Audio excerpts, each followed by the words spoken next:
జై తెలంగాణ, ఆశాల ఐక్యత, ఆశాల ఐక్యత, జై తెలంగాణ. గౌరవనీయులు మీ గౌరవ అధ్యక్షులు పెద్దలు రాంబాబు గారికి, మన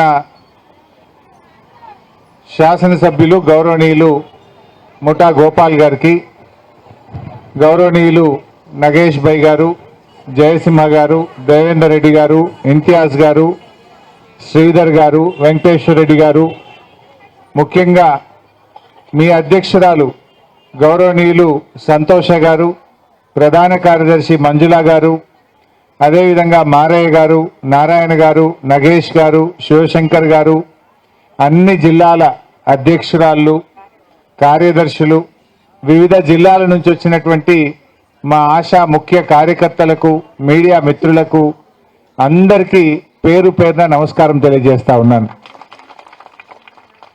మీరు ఏమడుగుతున్నారు? మీరేం గొంతెమ్మ కోరిక కోరతలేరు.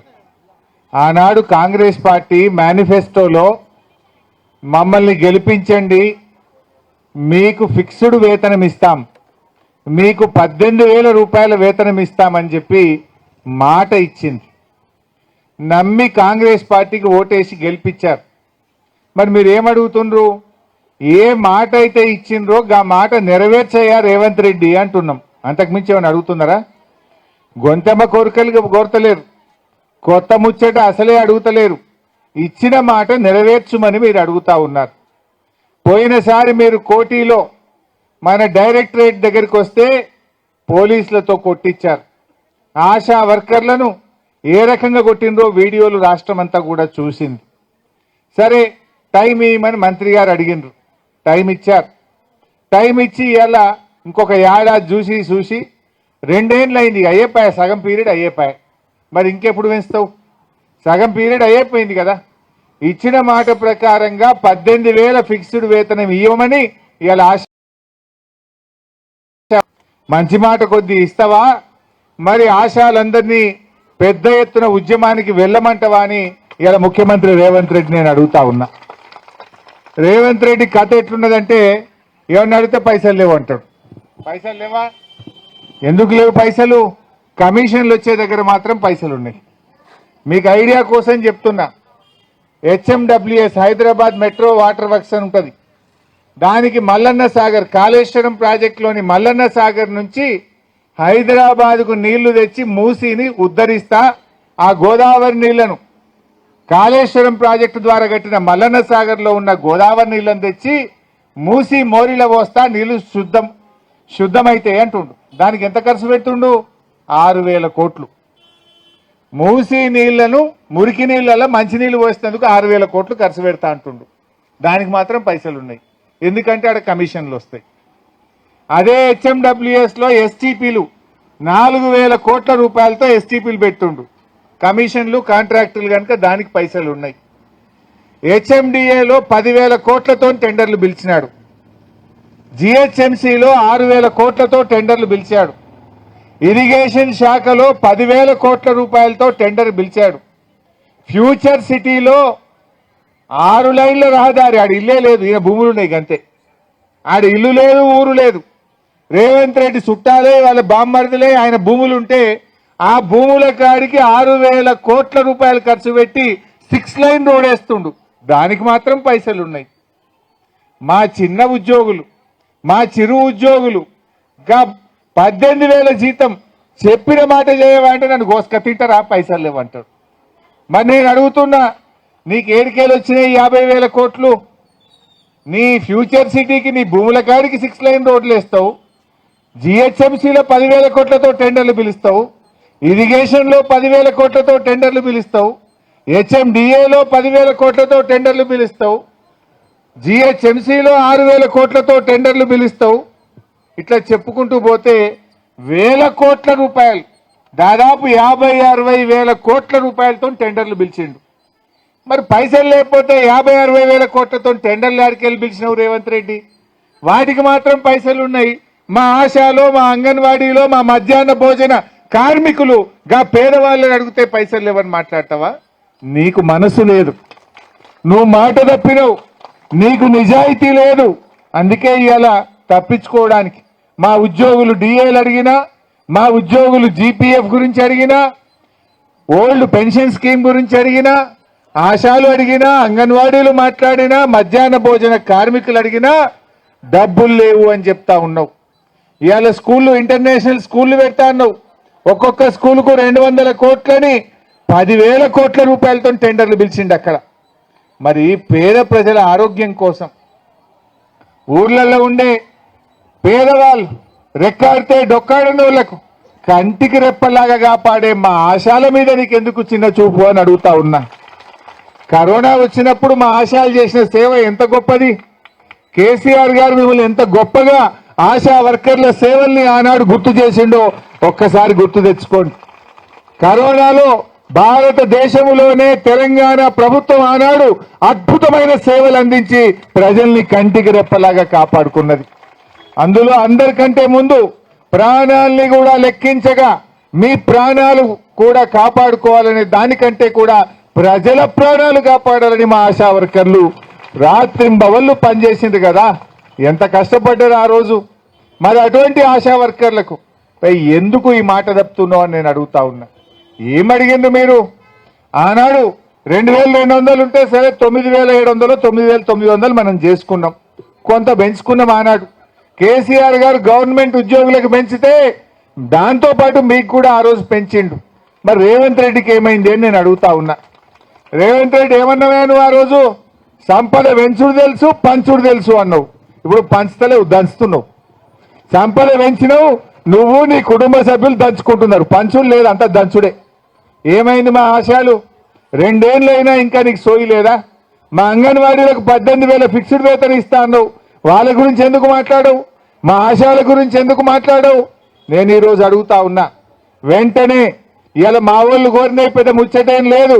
60 ఏళ్ళలో 62 ఏళ్ళు చేయమన్నారు, గంతే కదా. రిటైర్మెంట్ బెనిఫిట్ అంగన్వాడీలకు ఇస్తానన్నావు, ఇది వాళ్ళకి ఒక్కరికి ఇయ్యలేదు. మా ఆశయాలకు కూడా అదే పద్ధతుల్లో రిటైర్మెంట్ బెనిఫిట్ ఇవ్వమని ఈ రోజు అడుగుతా ఉన్నారు. వాళ్ళు అడిగిన విధంగా ఇవాళ మీరు కన్సిడర్ చేయండి. రకరకాల ఇబ్బందులు పెడుతున్నారు ఆశాలను. ఇవాళ హాస్పిటల్లో అది ఏమంటాం, టెల్మా గోల్ దొరుకుతుందా? ముసలోళ్లకు ఇంత బీపీ వస్తే, షుగర్ వస్తే టెల్మా గోల్, ఇంతకుముందు టెల్మా ఉండపోవు, ఎర్రగోలి పచ్చగోలే ఉండు. కానీ మీరే చెప్పిండ్రు నాకు, మీరే సార్ పబ్లిక్ టెల్మా అడుగుతున్నారు, ఎందుకు వాడతలేరమ్మా పబ్లిక్ అంటే, ఏ టెల్మా అని డాక్టర్లు చెప్తున్నారంటే వాళ్ళు బయట కొనుక్కొచ్చుకుంటున్నారు అని మీరే చెప్పిర్రు నాకు. మీరు నాకు చెప్తే అప్పటికప్పుడు మళ్ళా నెల వరకు నేను టెల్మా కొన్నా, టెల్మా పంపిన. ఆ రోజు మీకు ప్రజలు ఏం కోరుకుంటే అదే ఇద్దామని చెప్పిన నేను. మీరు చెప్తేనే నేను టెల్మా కొని పంపిన. ఆ రోజు ఈ గవర్నమెంట్ వచ్చినాక టెల్మా లేదు, పచ్చగోలి లేదు అని బంధం. ఎర్రది పోయింది, పచ్చది పోయింది, టెల్మా పోయింది. ముసలిళ్ళకి బీపీ గోలు కూడా ఇక చచ్చిపోతున్న పరిస్థితి ఉన్నది ఈరోజు. ఏం పట్టించుకుంటున్నారు? ఆ పిహెచ్సిలకు ఇయర్లీ మెయింటెనెన్స్ ఇద్దాం మనం. ఎందుకంటే మీటింగులు పెట్టుకుంటే మీ టీఏనో డిఏనో ఇంత బిస్కెటో మంచినీళ్ళు ఛాయనో ఇచ్చి నీకు ఇద్దరు, అది కూడా బంద్ అయిపోయింది. ఉన్నదా? అది కూడా బంద్ అయిపోయింది. అదేవిధంగా సీజనల్ వ్యాధులు రాకుండా కొంత గ్రామ పంచాయతీలకు హెల్త్ డిపార్ట్మెంట్ ద్వారా స్పెషల్ డ్రైవ్ కోసం కొన్ని డబ్బులు ఇద్దాం, శానిటేషన్ కోసం. ప్రతి సంవత్సరం కూడా వర్షాకాలం వచ్చిందంటే హెల్త్ డిపార్ట్మెంట్ ద్వారా శానిటేషన్ డబ్బులను విడుదల చేద్దాం, అది కూడా బంద్ అయిపోయింది. ఉన్నదా? ఇవాళ గ్రామ పంచాయతీలో బ్లీచింగ్ పౌడర్కు డబ్బులు లేవు, మోటార్ కాలిపోతే డబ్బులు లేవు, ట్రాక్టర్ నడుస్తలేదు ఏందయ్యా అంటే గాసం లేదంటుండు. మొన్న కాడ నర్సాపూర్ లేదో ఊరికి పోయినా, ఏమిరా బిడ్డ ట్రాక్టర్ చెట్టు కింద పెట్టినావు, కేసీఆర్ సార్ ఇంత మంచిగా ట్రాక్టర్ కొనిస్తే నడుస్తలేదు, చెత్త ఎత్తుతలేరు అంటే గాసం లేదు సార్ అంటూ. ఎందుకంటే డీజిల్ కు పైసలు ఇస్తలేరు. కేసీఆర్ గారు ట్రాక్టర్లు కొనిచ్చినా డీజిల్ కు పైసలు ఇవ్వని పరిస్థితి వచ్చింది. ఇవాళ ఊర్లలో ఎందుకు రోగాలు వస్తున్నాయి? మలేరియా, డెంగ్యూ, వైరల్, ఇవాళ విష జ్వరాలతో ప్రజలు బాధపడుతున్నారంటే గ్రామ పంచాయతీలు నిర్వీర్యమైపోయినాయి. చెత్త సేకరణ లేదు, బ్లీచింగ్ పౌడర్ లేదు, కనీసం స్ప్రే కొట్టే పరిస్థితి లేదు, ఎలక్షన్లు పెట్టే ధైర్యం లేదు నాకు. దాంతో ఏమైపోయింది? ఇవాళ గ్రామ పంచాయతీలు ఆగమాగం అయిపోయి ప్రజలు విష జ్వరాల బారిన పడుతుంటే పాపం మా ఆశాలు ఇబ్బంది పడతా ఉన్నారు. దవాఖానాలలో పోతే సూది లేదు, గోళీలు లేవు, సగం సగం సప్లై అయిపోయింది. ఈ రకమైనటువంటి పరిస్థితులు ఉన్నాయి. నేను ఒకటే కోరుతున్నా ఈ ప్రభుత్వాన్ని, ఆశాల శక్తి ఏందో మీకు తెలియదు బిడ్డ. రేవంత్ రెడ్డి నువ్వు రేపో మాపో పంచాయతీ ఎలక్షన్ పెడతా అంటున్నావు. ఎలక్షన్ల లోపు మా ఆశా వర్కర్లను పిలువు, మాట్లాడు, వాళ్ళ కోరికలు డిమాండ్లు నెరవేర్చమని చెప్పి నేను కోరుతా ఉన్నా. లేకపోతే మా ఆశాలు ఏం చేస్తారో నేను చెప్పనవసరం లేదు. వాళ్ళు చేయాల్సిన పని స్థానిక సంస్థల ఎన్నికల్లో చేస్తారు. ప్రజలు ఇప్పటికే కోపంగా ఉన్నారు. యూరియా సంచి దొరకలేదు, పోతే దొరుకుతుందా? కరెంటు మున్పటి లెక్క వస్తలేదు, యూరియా బస్తా దొరకలేదు, ముసలిళ్ళకు 4,000 ఇస్తానని ఎగబెట్టిండు. 6 గ్యారెంటీల సంగతి యాద్ చేయరా మీరు? మహాలక్ష్మి సంగతి మరి ఆ పరిస్థితి తెచ్చుకోకు. ఆశాలను మర్యాద కొద్దీ, మంచి మాట కొద్దీ, ఇచ్చిన మాట ప్రకారంగా వెంటనే 18,000 ఫిక్స్డ్ వేతనం అందించాలని చెప్పి నేను ఆశా వర్కర్ల తరఫున డిమాండ్ చేస్తా ఉన్నా. అంటే రేవంత్ రెడ్డిది కేవలం మాటలు ఎక్కువ, చేతలు తక్కువ. మాటలు మాత్రం కోటలు దుంకుతాయి, చేతలు లేవు. ప్రజలకు అర్థమైపోయింది, పాలేందో నీళ్ళేందో తేలిపోయింది. ఇప్పుడు ఇవాళ ఉస్మానియా యూనివర్సిటీకి పోయిండు. ఈయన ఉస్మానియా యూనివర్సిటీకి పోతే పరిస్థితి ఏంటంటే 3 రోజుల నుంచి పోరాటాలను అరెస్ట్ చేశారు.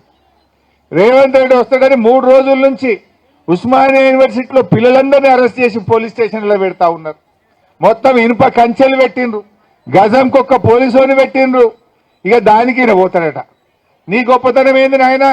గజంకో పోలీసుని పెట్టి, ఇనుప కంచెలు పెట్టి, పిల్లల్ని అరెస్ట్ చేసి నువ్వేదో యూనివర్సిటీకి పోయి ఉద్ధరిస్తా అని మాట్లాడుతున్నావు. అది కూడా దేనికోసం పోతున్నావు? వెనకట మా సబితక్క పోయి కొబ్బరికాయ కొడితే ఆ బిల్డింగ్ తయారైతే దాన్ని రిబ్బన్ కత్తిరీనికి పోతున్నావు. నువ్వు కొత్తగా ఇచ్చింది లేదు, కొత్తగా కట్టింది లేదు, కొత్తగా మంజూరు చేసింది లేదు. ఆనాడు సబితక్క పైసలు శాంక్షన్ చేసి పోయి కొబ్బరికాయ కొడితే బిల్డింగ్ తయారైతే దాన్ని రిబ్బన్ కత్తిరీనికి పోయిండు రేవంత్ రెడ్డి. ఇక నేనేందో ఉస్మానియాకు ఏమో చేసింది అంట. నువ్వు చేసింది ఏమున్నది? బీఆర్ఎస్ కట్టిన దానికి రిబ్బన్ కత్తిరించుడు, కత్తెర జేబులో పెట్టుకొని తిరుగుతున్నావు నువ్వు. అంతకు మించి ఏమన్నా ఉన్నదా? 7 హైదరాబాద్ ఫ్లైఓవర్లన్నీ కేసీఆర్ కట్టి దానికి పోతాడు, రిబ్బన్ కత్తిరిస్తాడు. ఏడవైనా మన బీఆర్ఎస్ హయాంలో చేసినవి తప్ప కొత్తగా ఒక్క బిల్డింగ్ కట్టింది లేదు, ఓ దవాఖానా కట్టింది లేదు, ఓ బ్రిడ్జి కట్టింది లేదు, ఓ బిల్డింగ్ కట్టింది లేదు. ఇది అందరికి కూడా అర్థమవుతూనే ఉన్నది. ఏం చెప్పినావు నువ్వు పిల్లలకు? నిరుద్యోగ యువతకు ఒక్కటే ఏడాది 2 లక్షల ఉద్యోగాలు ఇస్తా అన్నావు. ఇచ్చినవా? 2 లక్షలు కాదు కదా, 10,000 కూడా ఇయ్యలే. కేసీఆర్ పరీక్ష పెట్టి కేసీఆర్ ఫలితాలు ఇస్తే దానికి కాయిదాలు వంచి అది లెక్క చెప్పుకుంటుండు. అవి కలిపినా రాలే. పెద్ద పెద్ద యాడ్లు ఇచ్చినావు. 2 లక్షల ఉద్యోగాలు ఇచ్చి తీరుతా అన్నావు. ముక్కు నేలకు రాసి చెంపలేసుకో. ఫస్ట్ 2 లక్షల ఉద్యోగాలను మోసం చేస్తేవి. జాబ్ క్యాలెండర్ అంటివి, అది జాబ్లెస్ క్యాలెండర్ అయిపోయాయి. నిరుద్యోగ భృతి బోగస్ అయిపోయింది. పిల్లలకు ఇచ్చిన ఒక్క మాట నిలబెట్టుకున్నావా? ఫీజు రియంబర్స్మెంట్ పిల్లలకు స్కాలర్షిప్ డబ్బులు రాక 2 ఏళ్ళు అయిపోయాయి, రూపాయి కూడా వస్తలేదు. స్కాలర్షిప్ ఇయ్యవు. మా చెల్లె స్కూటీ యాడ్ చేస్తుంది. ఆడపిల్లలకు స్కూటీలు ఇస్తా అని మోసం చేస్తేవి, నిరుద్యోగ భృతి అని మోసం చేస్తేవి, తులం బంగారం అని మోసం చేస్తేవి, 2 లక్షల ఉద్యోగాలని మోసం చేస్తేవి. ఏది ఏవైతేవి ఇంకేందో ఎగబెట్టినాను ఉస్మానియా యూనివర్సిటీకి పోలీసు వాళ్ళని పెట్టుకొని రాబట్టివి. దమ్ముంటే గన్మెన్లు లేకుండా పోలీసులు లేకుండా ఒక్కరివి రా ఉస్మానియా యూనివర్సిటీకి. వెనకట నాకు బాగా గుర్తు, అప్పుడు తెలంగాణ ఉద్యమం బాగా నడుస్తుండే 2012లో. వీళ్ళంతా తెలుగుదేశం పార్టీలు ఉండరు. ఈయన ఇంకా కొంతమంది ఉస్మానియా యూనివర్సిటీకి వచ్చారు. ఈయన కూడా వచ్చిండు అలా. వీళ్ళందరూ ఉస్మానియా యూనివర్సిటీకి వస్తే పిల్లలు మయ్యర అందుకున్నారు. సందులో వాడు ఉరికిండి రేవంత్ రెడ్డి. అప్పుడు సందులో వాడు ఉరికినోడు తెలంగాణ ఉద్యమంలో. ఇవాళ నేనేందో వచ్చినా అని మాట్లాడుతుండు. ఇవాళ ప్రజలకు అన్ని తెలుసు. ఇప్పటికైనా ఉస్మానియా యూనివర్సిటీలో బేషరతుగా మీకు ఇచ్చిన హామీలు అమలు చేయనందుకు క్షమాపణ చెప్తున్నా అని చెంపలేసుకో. ఎప్పట్లోగా చేస్తావో చెప్పు. నువ్వు ఏం చెప్పినావు? నీకు వాళ్ళకి తెలియదా? నీకు నెలకు 4,000 నిరుద్యోగ భృతి అన్నావు. మొదటి ఏడాది 2 లక్షల ఉద్యోగాలు అన్నావు. ఆడపిల్లలకు స్కూటీలు ఇస్తా అన్నావు. జిల్లాకు ఒక యూనివర్సిటీ పెడతా అన్నావు. ఫీజు రియంబర్స్మెంట్ మొత్తం బకాయిలు క్లియర్ చేస్తా, ఎప్పటికప్పుడు ఇస్తా అన్నావు. ఏదైనా ఒక్కటన్నా చేసిన వాళ్ళ ఒకటి. ఇప్పుడు 4 చెప్తే 3 చేసిన బిడ్డ, ఒక్కటి చేయలేదంటే అర్థం చేసుకోవచ్చు. 4 చేయకపోతే నువ్వు ఒక్కటి కూడా చేయకపోతేవి. ఇక కోటీశ్వర్లు ఎక్కడిదమ్మా? మహిళలందరినీ కోటీశ్వరులు చేస్తా అన్నాడు. ఏమైందో మనకు తెలియదు. ఆ ఊర్లల్లా యాదైంది ఒక్కటి కూడా ఈరోజు జరుగుతున్న పరిస్థితి లేదు. గా మధ్యాహ్న భోజనం పెట్టే కార్మికులు పాపం 7 నెలల నుంచి వాళ్లకు కోడిగుడ్ల బిల్లు వస్తలేదు. 7 నెలల నుంచి పిల్లలకి అన్నం పెడితే ఆ మంచి నూనెనో పప్పు దినుసులు కొంటారు కదా, దాని బిల్లులు వస్తలేవు. 9వ తరగతికి 10వ తరగతి పిల్లలకు భోజనం పెడితే 7 నెలలు 8 నెలలు వాళ్ళు పాపం పనిచేసేదే 3,000కు. యాడికెళ్ళి వస్తాయి పైసలు? ఆ జీతం అన్ని ఇచ్చిందంటే అది 6 నెలలకెళ్ళి పెండింగ్ ఉన్నది. జీతం 6 నెలలు పెండింగ్ ఉన్నది. వాళ్ళ కోడిగుడ్ల పైసలు 7 నెలలు పెండింగ్ ఉన్నాయి. ఎవరిని చేసినావు నువ్వు? మధ్యాహ్న భోజన కార్మికులంతా మహిళలు కాదా? అది మహిళల్ని మోసం చేయడం కాదా? మా ఆశాలు 27,000 మంది ఆశాలు మహిళలు కాదా? ఇది మహిళల్ని మోసం చేయడం కాదా? అంగన్వాడీలు మహిళలు కాదా? మహిళల్ని మోసం చేయడం కాదా? మరి మా సీతక్క ఏం చేస్తుందో, మా సురేఖమ్మ ఏం చేస్తుందో? ఇద్దరు మహిళా మంత్రులు ఉన్నారు. ఒక్కనాడన్నా మా అక్క చెల్లెలను ఆశాలను గట్ల రోడ్డు మీదకి దేవట్టిరి ఇస్తావా ఇయ్యవా రేవంత్ రెడ్డి అని మా సీతక్క అడిగితే రాదా? ఎందుకో అడగదు మా సీతక్క, ఎందుకో మాట్లాడేది మా సురేఖమ్మ. మా మహిళా మంత్రులు మా అక్క చెల్లెల పక్షాన మాట్లాడరా? రేవంత్ రెడ్డికి రాఖీ కట్టిండ్రు. రాఖీ కట్టినప్పుడు అడగచ్చు కదా, అన్నా రేవంత్ అన్న నీకు రాఖీ కట్టినాం, మా ఆశలకు 18,000 ఇస్తామన్నాం, ఎప్పుడు ఇస్తావు రేవంత్ అన్న అని అడిగే సోయి ఉండదు దవిలకు. ఎందుకు అడుగుతలేదు అని అడుగుతా ఉన్నా. అంటే ఈ రకంగా తయారైపోయింది. బట్ ఏది ఏమైనా మీరు ధైర్యంగా ఉండండి. మీరు ఈ యూనియన్ ఆ యూనియన్ అని ఎవడన్నా మీ తెరువు వస్తే వాళ్ళకు తర్వాత ఏం పర్మనెంట్ వాళ్ళు మళ్ళా రారా 2-3 ఏళ్ళకు మన దగ్గరికి? మర్చిపోతున్నారా ఆ విషయం మర్చిపోవద్దు వాళ్ళు. నేను ఇప్పుడు ఏదో అసెంబ్లీ పెడతారని అంటున్నారు.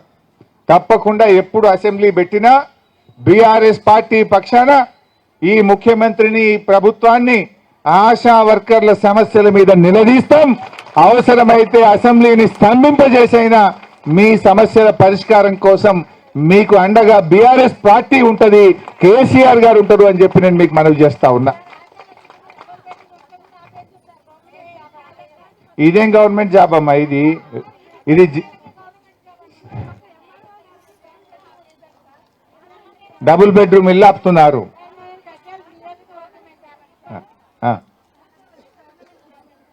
అమ్మా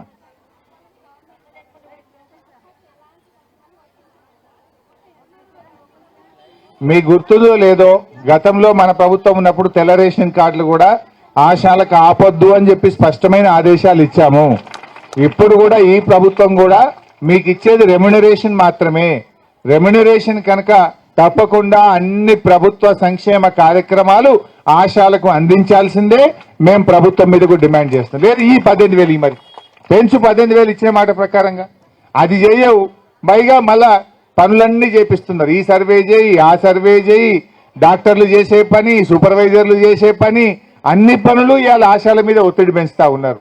రకరకాల రిపోర్ట్ల మీద రిపోర్ట్లు అడిగి ఆ రోజే చెప్పినాం మనం, కామన్ రిపోర్ట్ పెట్టండి. సెంట్రల్ గవర్నమెంట్ తోటి, స్టేట్ గవర్నమెంట్ తోటి అన్ని కలిపి కామన్ రిపోర్ట్ పెడితే ఇబ్బంది లేకుండా ఉంటది అనేటువంటిది గతంలో చెప్పి ఉన్నాం. కొంతవరకు తొలగించినాం. ఇప్పుడు మళ్ళీ పాత కథ పెట్టినాం. సో దయచేసి వాళ్ళు ఆలోచన చేయాలి. ఎందుకంటే మనిషి ఉల్లాసంగా పనిచేస్తే ప్రజలకు బాగా చేయగలుగుతాడు. వాళ్ళు ప్రేమగా పనిచేయాలి. ఇచ్చిన మాట ప్రకారం నువ్వు జీతం పెంచు, 62 ఏళ్ళు చేయి, నువ్వు డ్రెస్సులు బంద్ చేస్తావా? 2 ఏళ్ళ బతుకమ్మ చీరలు బంద్ పెట్టిండు, ఆశాలకు డ్రెస్సులు బంద్ పెట్టిండు. బతుకమ్మ చీరలు బంద్ పెట్టిండు, మీ ఆశాలకు ఇచ్చే డ్రెస్సులు బంద్ పెట్టిండు. ఏంది కథ ఇది? ఆనాడు శారీస్ బాగలేవు సార్, కొంచెం క్వాలిటీ కావాలంటే అప్పుడు ఎవరో ఉండే కమిషనర్ కరుణ గారు ఉండే. నేను చెప్పిన అమ్మ నువ్వు డిసైడ్ చేయకు, వాళ్ళ యూనియన్ బిలువు, వాళ్ళతో మాట్లాడు, వాళ్ళు ఏం కోరుకుంటే అదే ఇయ్యమని చెప్పి ఆ రోజు మేము ఆదేశించినాం. ఇదేమైంది? ఉన్నది పోయింది, ఉంచుకున్నది పోయింది, మొత్తానికే పోయింది. కాంగ్రెస్ పార్టీ వస్తే ఆ ఇచ్చే డ్రెస్ కూడా బంద్ అయిపోయిన పరిస్థితి వచ్చింది. అసలు మాట్లాడే పరిస్థితి ఉందా? మీకు గుర్తుందో లేదో, సరే నేను అప్పుడప్పుడు కొంత పని చేయమని మిమ్మల్ని అడగవచ్చు, కానీ అంతే ప్రేమగా కూడా చూసుకున్నా. ఒక చిన్న ఆశా వర్కర్తో ఒక మంత్రిగా నేను మాట్లాడకపోదునా? సార్ దవాఖానలో పోతే రాత్రి ఉండడానికి మాకు ఇబ్బంది ఉన్నది, మాకు అన్నం పెట్టలేరని మీరు చెప్తే అప్పటికప్పుడే సూపరింటెండెంట్లకు, డాక్టర్లకు వాళ్ళకి రూమ్ పెట్టండి, వాళ్ళకి భోజనం పెట్టండి, వాళ్ళని మంచిగా చూసుకోండి, రాత్రి పూట పోవాలంటే బస్సులు ఉండయి అని అప్పటికప్పుడే. ఎవరైనా మీకు తెరువు రావాలంటే హరీష్ అన్ననే డైరెక్ట్ ఆశాలతో మాట్లాడతాడని మీకు మీ పట్ల జాగ్రత్తగా ఉన్నదా లేదా? డైరెక్టర్ హెల్త్ అయితేమి ఎవరైతేమి, నేను మంత్రిని అనుకోలే, మీరు నా చెల్లెళ్ళు అనుకుని నేను ఆ రోజు మాట్లాడినా మీతో. మీరు కూడా నా తోబుట్టువులే, మీ కష్టం కూడా నా కష్టం అనుకున్నాను నేను ఆ రోజు. మీరు ఆ రోజు టెలికాన్ఫరెన్స్ లో ఏదో ఒక జిల్లా మంచిగా పనిచేసిన వాళ్ళని మెచ్చుకున్నా, ఎక్కడైనా మంచిగా జరగకపోతే చెల్లేయుడు ఎందుకు తక్కువైంది మీరు పెంచండి మళ్ళా నెలకు అన్నా మాకు ఈ తిప్పలు ఉన్నది అంటే అప్పటికప్పుడే లైన్ లో పెట్టి కమిషనర్ చెప్పిన డైరెక్టర్ చెప్పిన వాళ్ళ పని చూడండి, వాళ్ళకి తిప్పలు లేకుండా చూడండి అని చెప్పినాం. ఆ రకమైన పద్ధతి ఉన్నదా ఇప్పుడు? అసలు అడిగే ముచ్చట్టున్నదా? ఎవరికి ఎవరు పట్టేలేదు, మొత్తం గాలికి వదిలేసిండ్రు. వదిలేయలేదా? ఆగమాగం అయిందా లేదా? ఇప్పుడు ఇవాళ ప్రజలకు ఇబ్బంది అవుతుంది, ఆశాలకు ఇబ్బంది అవుతుంది, అందరూ కూడా ఇబ్బంది పడుతున్న పరిస్థితి ఉన్నది. రూమ్ తీసేసిండ్రా? నేను ఒక రూమ్ పెట్టాలి, మీకు అక్కడ బోర్డు కూడా పెట్టమని చెప్పిన ఆ రోజు. రాత్రి పూట ఇబ్బంది అవుతుంది వాళ్ళకు, అన్నం పెట్టండి, బోర్డు పెట్టండి, మహిళలు జాగ్రత్తగా చూసుకోవాలని చెప్పి ఆ రోజుల్లో చెప్పేవాళ్ళం. అసలు ఆరోగ్యశ్రీ కూడా ఆగమైపోయింది. ఇప్పుడు ఆ ప్రైవేట్ దవాఖానలో నోటీస్ ఇచ్చిండ్రు, బిడ్డ నువ్వు మాకు ఇప్పుడు ఈ 9 నెలల రూపాయి వస్తలేదు, బడా బడా కాంట్రాక్టర్లకు మాత్రం బిల్లులు ఇస్తుండ్రు. ఆ ఆరోగ్యశ్రీ కింద పేదలకు వైద్యం ఇస్తే 9 నెలల నుంచి రూపాయి బిల్లు వస్తలేదు. అప్పట్లో గవర్నమెంట్ ఆసుపత్రుల్లో మేము వాళ్ళకు మోకాలు చిప్ప ఆపరేషన్ చేయండి, సర్జరీలు చేయండి, ఆరోగ్యశ్రీని మీరు ప్రభుత్వ ఆసుపత్రుల్లో చేయండి అని చేపించేవాళ్ళం. ఈ గవర్నమెంట్ వచ్చిన 2 ఏళ్లలో గవర్నమెంట్ డాక్టర్లకో, స్టాఫ్ నర్సులకో, ఏఎన్ఎంలకో, ఆశాలకో ఇన్సెంటివ్లు బంద్ అయిపోయినాయి. ఆరోగ్యశ్రీ డబ్బులు 1 రూపాయి కూడా ప్రభుత్వం బంద్ చేసింది. ఇలా ఆరోగ్యశ్రీ కింద మేము 10 లక్షలకు పెంచినాం, పెంచుడే కానీ అసలు రూపాయి ఇచ్చుడే లేదు. ఆయన మా నాలుక మీద నోటి నాలుక మీద పెంచుతున్నావు తప్ప కాగితం మీద పైసలు వస్తలేవు. దవాఖానలు ఉన్న వైద్యం నోటీస్ ఇచ్చింది గవర్నమెంట్ కు, 30 తారీఖులోగా మా బిల్లులు ఇవ్వకపోతే ప్రైవేట్ ఆసుపత్రుల్లో ఆరోగ్యశ్రీ సేవలు బంద్ చేస్తామంటే కూడా ఈ ప్రభుత్వానికి ఇంకా చీమగుట్టినట్టు కూడా లేదు. ఇప్పటికైనా వాళ్ళతో మాట్లాడండి, నిధులు విడుదల చేయండి. మా ఆశా సోదరీమణులు వీళ్ళకి కూడా మొన్నటిదాకా మధ్య మధ్య లేట్ అయినాయి, మళ్ళా గట్టిగా అడిగితే ఈ మధ్య నిన్న నెలలకి ఇస్తున్నట్టు అనిపించింది. 19 తారీఖు అయిందా? మీరు గుర్తుపెట్టుకోండి, నేను మన ప్రభుత్వం ఉన్నప్పుడు 1 తారీఖు 31 నాడు ఇచ్చినామా లేదా జీతం మీకు? నేను కమిషనర్కి ఒకటే మాట చెప్పిన, పెద్ద వాళ్ళకు మీరు 4 రోజులు లేట్ అయినా సరే ఆశాలకు మాత్రం పడాలని చెప్పిన ఆ రోజు పడుతుండే మీకు 31వ తారీఖు. కరోనా వచ్చిన గవర్నమెంట్ ఆమ్దాన్ లేకపోయినా మీ జీతం మాత్రం ఎప్పుడు ఆగలే బీఆర్ఎస్ ప్రభుత్వ హయాంలో. మరి ఇవాళ ఏమైంది? నాకు ఆశాలంటే చిన్న చూపు, అంగన్వాడీలంటే చిన్న చూపు, మధ్యాహ్న భోజన హాస్టల్ అంటే చిన్న చూపు. నేను ఎప్పుడు హాస్టల్కి పోయినా, నేను నిన్న సిద్దిపేటలో హాస్టల్కి పోతే గ్రీన్ ఛానల్ అన్నాడు. 6 నెలల కింద చెప్పిండు ఏమని, కాడ రూపాయి ఆగద్దు అంత గ్రీన్ ఛానల్ అన్నాడు. నేను హాస్టల్కి పోతే నిన్న చెప్తుండే, ఎస్సీ హాస్టల్కి పోతే సార్ 6 నెలల నుంచి మెస్ బిల్లు లేవు, 7 నెలల నుంచి కాస్మోటిక్ ఛార్జెస్ లేవు, పిల్లలకు లేవు, ఆడపిల్లలకు వచ్చే పైసలు వస్తలేవు, ఆ కాలేజీలో చదువుకునే పిల్లలకు పాకెట్ మనీ రాక ఏడాది అయిపోయింది, అంత ఆగమైపోయింది సార్, గప్పట్లో వెనకట వచ్చినట్టు వస్తలేవు సార్ అంటున్నారు. అంటే ఇవాళ గ్రీన్ ఛానల్ ఎట్లయిపోయిందంటే 6 గ్యారంటీల గతి ఏమైందో రేవంత్ రెడ్డి చెప్పిన గ్రీన్ ఛానల్ గతి కూడా గంతే అయిపోయింది. ఎంత ఉత్తదే మాటలే.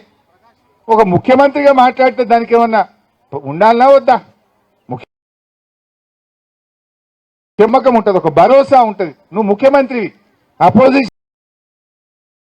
బాధ్యత, మరిగా ఆ కుర్చీకుండా ఇజ్జత్ కూడా తీయబడుతుంది. నువ్వు 6 నెలల కింద గ్రీన్ ఛానల్ అంటివి, ఇప్పుడు ఏ హాస్టల్ పోయినా 6 నెలల నుంచి మెస్ ఛార్జీలు పెండింగ్ ఉన్నాయి. ఏ ఊర్లో పోయినా పారిశుద్ధ్య కార్మికులు సఫాయి చేసే వాళ్ళకు 2 నెలలు 3 నెలలకే జీతాలు పెండింగ్లు ఉన్నాయి. ఈ రకంగా అంతా అయోమయం, ఆగమాగం, సగం. ఏది కొనేళ్ళది, ఏది పూర్తిగా కాదు. ఏమనంటే తిట్టుడు, ఒర్రుడు, గడబడి చేసుడు, కేసులు పెట్టుడు, ఇంతకు మించి ఏమైనా ఉన్నదా తల్లి? చూడలేదా? పేగులు మెడలు వేసుకుంటా, గుడ్లు ఉడవికి గోటీలు ఆడతా, తొండలు జొర్ర కొడతా, ఇంకేమో అంటాడు కదా, ఏందో భాష నాకు రాదు కానీ ఒకటే తిట్టుడు. ఒక ముఖ్యమంత్రి అట్లా మాట్లాడొచ్చిన, నువ్వు సేవ చేయి, పని చేయి, ప్రజలకు పనిచేసి మనసు గెలవాలి కానీ ఇక బూతులేంది, ఆ తిట్లేంది, నువ్వు ఇచ్చిన మాటలేంది, నువ్వు కుర్చీలో కూర్చున్నాక నువ్వు చేస్తున్నదేంది, వాళ్ళు ఉంటారు సర్వశిక్ష అభియాన్ అని మహిళలు ఉంటారు పాపం టీచర్లు సర్వశిక్ష అభియాన్ కింద స్కూళ్ళల్లో పనిచేస్తారు. వాళ్ళు గిట్లే ధర్నా చేస్తే అప్పుడు నేను అపోజిషన్లు ఉండే ఆడికి పోయి మాట్లాడిండి ఇట్లా ఇందిరా పార్క్ కాడ ఆ వరంగల్లో ఏకశిలా పార్క్ దగ్గర మాట్లాడింది. ఏమన్నాడు వాళ్ళ దగ్గరికి పోయి మీరు బీఆర్ఎస్ ని ఒడగొట్టుర్రి తాగినంత సేపట్ల మీ ఉద్యోగాలు జీతాలు పెంచి పడేస్తా పర్మనెంట్ చేస్తా అన్నాడు. 2 ఏళ్ళే ఛాయ్ తాగినంత సేపు నీకు దొక్కలేదా టైం? ఎన్ని ఛాయలు తాగుతీవి రేవంత్ రెడ్డి? కాంగ్రెస్ అధికారంలోకి వస్తే తక్షణమే ఆశాలకు ఫిక్స్డ్ వేతనం ఇస్తామన్న. తక్షణం అంటే ఏంది అసలు? 2 ఏళ్ళ తక్షణం అంటే తెల్లారో మర్నాడో వారమో 15 రోజులో నెల. 2 ఏళ్ళకి వచ్చినా ఈయన తక్షణం వస్తలేదు. ఇంకా మరి ఆ తక్షణం ఈయన దిగిపోయినాకనే వస్తుంది కావచ్చు. ఇక ఇప్పట్లో అయితే వచ్చినట్టు కనబడతలేదు నాకు ఆ తక్షణం ఎప్పుడు వస్తుందో. సో బిడ్డ రేవంత్ రెడ్డి మా ఆశాలతో పెట్టుకోకు. లోపు మా ఆశాలకు ఇచ్చిన మాట ప్రకారంగా వాళ్ళ డిమాండ్లన్నీ నెరవేర్చాలని చెప్పి నేను డిమాండ్ చేస్తా ఉన్నా. లేకపోతే పంచాయతీరాజ్ ఎన్నికల్లో మా ఆశాలు నీకు ఏం బుద్ధి చెప్పాలనో వాళ్ళ జాగల వాళ్ళు ఉంటారు, నీకు బుద్ధి చెప్తారు, జాగ్రత్త అని చెప్పి హెచ్చరిస్తూ మీ సమస్యల్ని అసెంబ్లీలో గట్టిగా కొట్లాడటం, మీ పక్షాన నిలబెట్టమని మీ అందరికీ హామీ ఇస్తూ జై తెలంగాణ, ఆశాల ఐక్యత.